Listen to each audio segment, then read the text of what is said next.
Hello everyone, आज है हमारा सैनिक स्कूल की प्रिपरेशन का 4th डे। और आज हम जो टॉपिक लेके आए बहुत छोटा सा टॉपिक है, place value and face value. और उसके बाद में हम जो डिवाइज़र वाली जो डिवाइज़र डिविडेंड और वो है उसको भी हम कराएंगे। आज 2 टॉपिक हमें लेने हैं। बहुत छोटे छोटे से टॉपिक हैं तो बहुत जल्दी फिनिश हो जाएंगे और बहुत इजी भी हैं। चलो स्टार्ट करते हैं। देखो, प्लेस वैल्यू में हम क्या करते हैं कि सबसे पहले जो भी हमारा नंबर दिया हुआ होता है उसमें हमें उसका प्लेस का वैल्यू पता करना होता है। जैसे ये हमारा वंस पे है तो 9 इंटू 1, मतलब इसकी जो प्लेस वैल्यू आएगी वो 9 आएगी। और ये कौन से प्लेस पे है, ये टेंस वाले प्लेस पे है तो इसका 6 इंटू 10 करेंगे तो इसकी 60 वैल्यू आएगी। इसी तरीके से हमारा 5 है हमारा 100 प्लेस पे तो हम इसको 100 से मल्टीप्लाई करेंगे तो इसकी जो प्लेस वैल्यू है वो आएगी 500। इसी तरीके से हमारा जो 4 है हमारा 1000 प्लेस पे तो इसकी जो प्लेस वैल्यू आएगी वो आएगी 4000। इसी तरीके से है हमारा 3। अब ये हमारा हो जाता है 10,000 प्लेस पे तो 10,000 प्लेस पे हो जाता है तो इसकी जो वैल्यू आएगी 30,000। देख सकते हैं आप। इसी तरीके से एक ये नंबर लिया है मैंने, इसमें क्या है, कुछ नहीं, एक छोटी सी चीज़ है। जैसे 5 का तो हमें पता है कि 5 आएगा, लेकिन 0 का है भले ही ये 10th प्लेस पे, लेकिन इसकी जो प्लेस वैल्यू है वो 0 ही आएगी। इस बात को आप ध्यान रखना कि 0 वो किसी भी प्लेस पे हो उसकी जो प्लेस वैल्यू है वो 0 ही आएगी। और उसी तरीके से 7 हमारा 100 प्लेस पे है तो इसकी जो प्लेस वैल्यू है वो 700 आएगी। ये तो प्लेस वैल्यू इजी है, बच्चा आराम से कर पाता है। और फेज़ वैल्यू वो भी बहुत इजी है, उसमें कुछ नहीं है, उसमें केवल फेज़ वैल्यू वो किस जगह पे है इस बात से कोई मायने नहीं रखता। यहाँ पे जो नंबर है जिस जगह पे है उसकी फेज़ वैल्यू वही होती है। जैसे 0 है तो 0 की 0 होगी, 7 है 7 की 7 होगी, 4 की 4 होगी, 9 की 9 होगी और 6 की 6 होगी और 3 की 3 होगी। फेज़ वैल्यू में जो नंबर है उसकी वही फेज़ वैल्यू होगी। और प्लेस वैल्यू में उसकी स्थान की वैल्यू होती है कि वो किस स्थान पे है, किस प्लेस पे है। अच्छा, एक ये क्वेश्चन है, आप अपने आप से कर सकते हो इसको। Find the place value and phase value of 3 in the number 53974। तो ये इजी है, कोई ऐसी प्रॉब्लम नहीं है इसको करने में। जैसे प्लेस वैल्यू हमें किसकी निकालनी है, सबसे पहले 3 की। तो 3 कौन से प्लेस पे है, 1s, 10s, 100, 1000।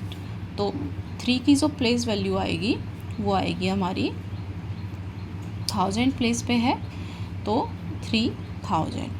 ठीक है, 1s, 10s, 100, 1000। ठीक है, जितना नंबर उसका पीछे है उतनी ही हमें 0 रख देनी है और जो नंबर की प्लेस वैल्यू पूछी गई है वो नंबर रख देना है। और फेस वैल्यू तो जितना जिसका पूछा जाता है उसका फेस वैल्यू उतना ही होता है। तो इसका जो प्लेस वैल्यू है वो 3000 है और जो फेस वैल्यू है वो 3 है।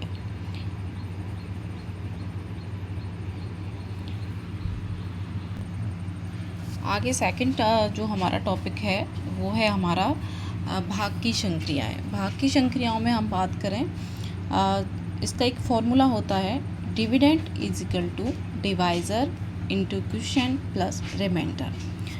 मीन्स डिविडेंड को हम भाज्य बोलते हैं, डिवाइज़र को हम भाजक बोलते हैं, क्वोशिएंट को हम भागफल बोलते हैं और रिमाइंडर को हम शेषफल बोलते हैं। आइए देखते हैं ये किस तरीके से काम करता है। जैसे मान लो हमने हमारी कोई डिवाइज़र है और ये जो है, मैं एक थोड़ा सा एग्जांपल के तौर पे बता देती हूँ। ये इस तरीके से हमारा कुछ जो हम डिवाइड करते हैं इस तरीके से करते हैं। तो ये जो डिविडेंड है, डिविडेंड होता है हमारा ये डिविडेंड हमारा क्या होगा, बी। बी को हम क्या बोलेंगे, डिविडेंड। अच्छा, डिवाइज़र कौन सा होगा, डिवाइज़र होगा ये ए। जैसे हम किसी संख्या को भाग देते हैं, जिसमें भाग दिया जाता है वो होता है डिविडेंड, जिससे भाग दिया जाता है वो होता है डिवाइज़र। और उसके बाद में अगर हम बात करते हैं क्वोशिएंट, क्वोशिएंट होता है जो हमारा भागफल होता है, और बाकी का यहाँ से जो हमारा शेष बचता है उसको हम बोलते हैं रिमाइंडर। इसी तरीके से देखो मैंने लिया है, जैसे हमने 4 से हम डिवाइड करें 17 को, तो हमारा क्या आएगा, 4 से हमने 17 को डिवाइड किया, 4 4 जा 16 और रिमाइंडर आया हमारा 1। तो 4 हमारा क्या हो गया, 4 हो गया हमारा डिवाइज़र, 17 हो गया हमारा डिविडेंड, और 4 हो गया हमारा क्वोशिएंट, और 1 हो गया रिमाइंडर। अब देखो हम इस फॉर्मूले की हेल्प से हम किस तरीके से निकाल सकते हैं।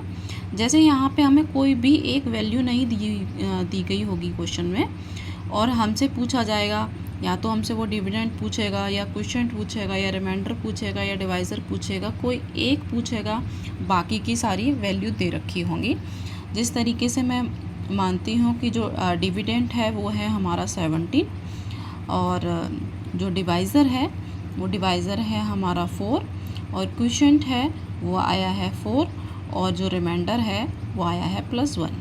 तो हम देखते हैं 4 4 जा 16 और +1 17, तो 17 = 17। तो इस तरीके से हम इसको निकालते हैं। मैं आपको एक क्वेश्चन देती हूँ, क्वेश्चन के थ्रू आप इसको आसानी से समझ पाओगे।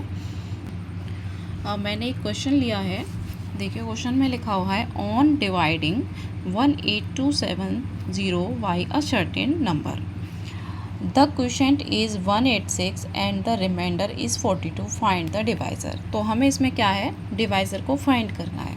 देखिए हमें जो है पहले चीज़ों को देखना है, ये हमारा क्या दे रखा है, ये हमारा दे रखा है डिविडेंड, ठीक है।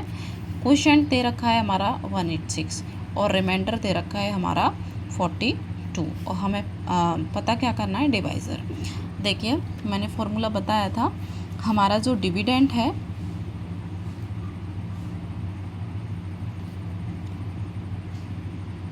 हमारा जो फॉर्मूला है वो है dividend = divisor into quotient plus remainder. तो देखो डिविडेंड हमें क्या दे रखा है, ये दे रखा है, तो डिविडेंड की जगह हम 18270, डिवाइज़र की जगह, डिवाइज़र हमसे पूछा गया है ना, फाइंड द डिवाइज़र, तो डिवाइज़र की जगह हम x मान सकते हैं, d मान सकते हैं, कुछ भी मान सकते हैं। उसके बाद में हमें क्वोशिएंट, क्वोशिएंट कितना दिया हुआ है, क्वोशिएंट दिया हुआ है हमारा 186, और प्लस रिमाइंडर दे रखा है हमारा 142। इसमें बोडोमास का रूल्स लगता है, अगर आपको बोडोमास का रूल्स नहीं पता है तो आप पहले वो सीख सकते हैं, और वैसे कुछ नहीं है, मैं यहाँ पे बता देती हूँ आपको। बोडोमास को तो हम बाद में क्लियर करेंगे, अगर आपके बच्चे को आता है तो अच्छी बात है, नहीं तो पहले इसको हम बता देते हैं। देखो जैसे 18270, इसमें क्या है, जब ये = से, जब ये प्लस वाली चीज़ें इधर आएंगी तो ये माइनस में चली जाएंगी, 42। और यहाँ पे क्या है, यहाँ पे x है, और ये जो इंटू वाली है, इंटू वाली को हम जब इधर लेके आएंगे = से, तो ये हमारा नीचे आ जाएगा डिवाइड में, तो 186। इसको जब हम सॉल्व करेंगे तो हमारा आंसर निकल के आएगा 18228 डिवाइड बाई 186, और इसकी जो वैल्यू निकल के आएगी वो हमारी वैल्यू निकल के आएगी 98। तो हमारा डिवाइज़र कितना निकल के आया, 98। तो x की वैल्यू कितनी आई, 98। इस तरीके से जो भाग की संक्रियाएँ हैं वो काम करती हैं। वो हमें 4 चीज़ें उसमें पता है, वो हमसे कोई भी एक चीज़ फाइंड करवाएगा, उसमें से 3 चीज़ों को वो हमें देगा। इस तरीके से जो भाग की संक्रियाएँ उस तरीके से काम करती हैं। आज हमने केवल ये 2 टॉपिक लिए, बहुत छोटे छोटे से टॉपिक थे, और आगे 2-4 चीज़ें और हैं वो जो मैं कराऊंगी, और वो शायद बच्चों को आती भी होंगी, फिर भी मैं उसको करवाना चाहूँगी। और फिर हमारा नंबर सिस्टम फिनिश हो जाएगा, फिर मैं इसके क्वेश्चंस लेके आऊँगी, फिर हम इसके क्वेश्चंस करेंगे, फिर आगे जो मैथ का जो भी टॉपिक है वो आगे कंटिन्यू रहेगा। धन्यवाद। अगर आप हमारे चैनल से जुड़े हुए हैं तो आप इसी तरीके से जुड़े रहिए और आपको कंटिन्यू डे बाई डे आपको इसकी क्लासेस मिलती रहेंगी। Thank you.